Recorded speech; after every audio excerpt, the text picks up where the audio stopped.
Welcome to the Anti-War Room. I'm Erik Leaver at the Institute for Policy Studies, and Tom Andrews, who's usually here heading the show, is off today, but there's just breaking news with the House giving more money for the Iraq War that just happened last night, so we needed to bring you everybody up to speed. I know folks all across the country have been working really hard to oppose the funding, so we wanted to be able to give you guys an update of how the deal went down yesterday.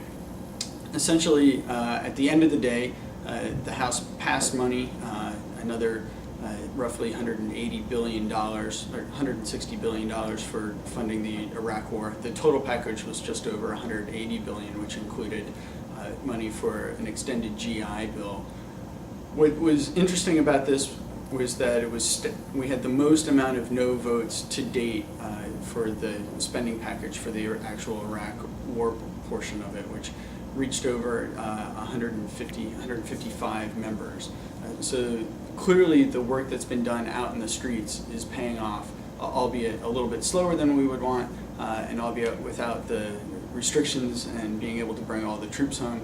But yet, this sets a great stage for sending the bill over to the Senate, which will happen next week. Senator Obama and McCain will likely be on the record of how they want to vote and how they want to move Iraq policy forward. So we'll see some sparks expected to fly.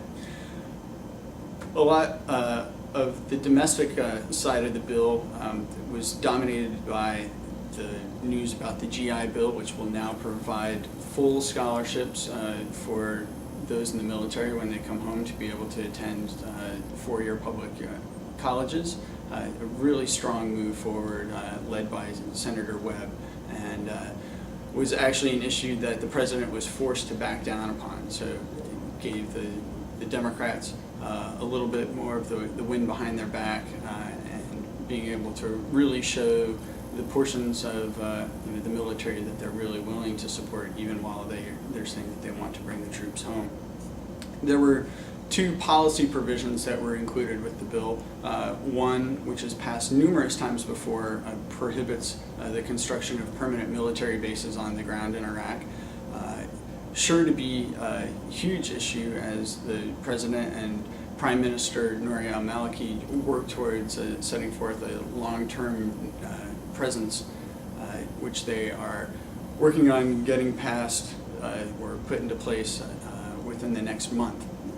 So this is, again, Congress's call of saying, first of all, they don't want any permanent bases, and second, we've seen lots of action in the House and the Senate saying that any agreement that's reached must come before the floor for an actual vote. So what we see here with the permanent bases language, once again, is a reminder to President Bush that they want this issue to be brought in front of Congress, and we're going to see a large fight over that. And it is precisely why that we have to keep on fighting throughout the rest of the summer, throughout the rest of this election season.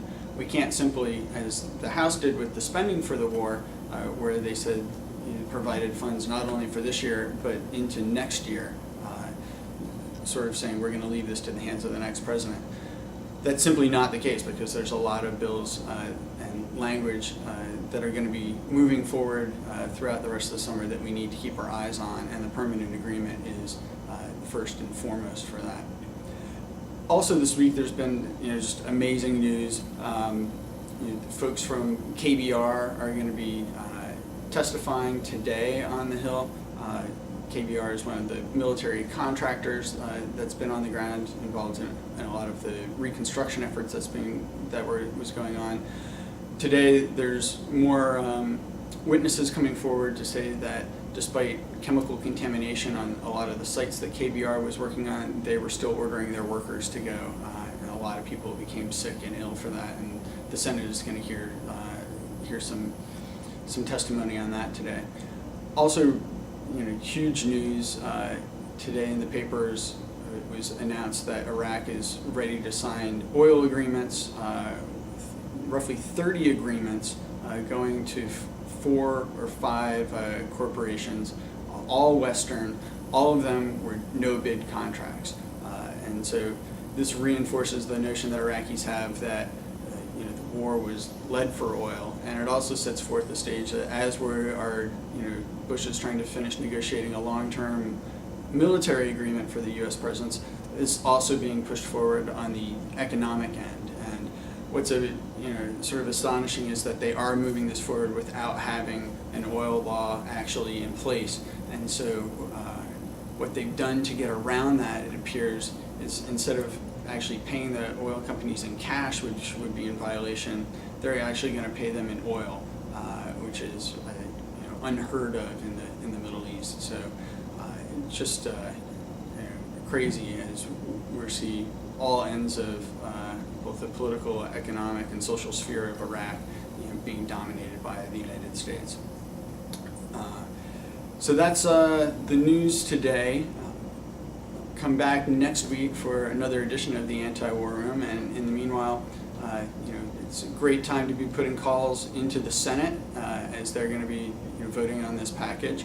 We need to see if we can match the enthusiasm for the no votes that we had in the House, and see if we can ramp those numbers up in the Senate, and continue to put pressure on the Obama and McCain campaigns as they head into that vote, and try to hold them accountable for those actions. So thanks for joining us, and we'll see you next time on the Anti-War Room.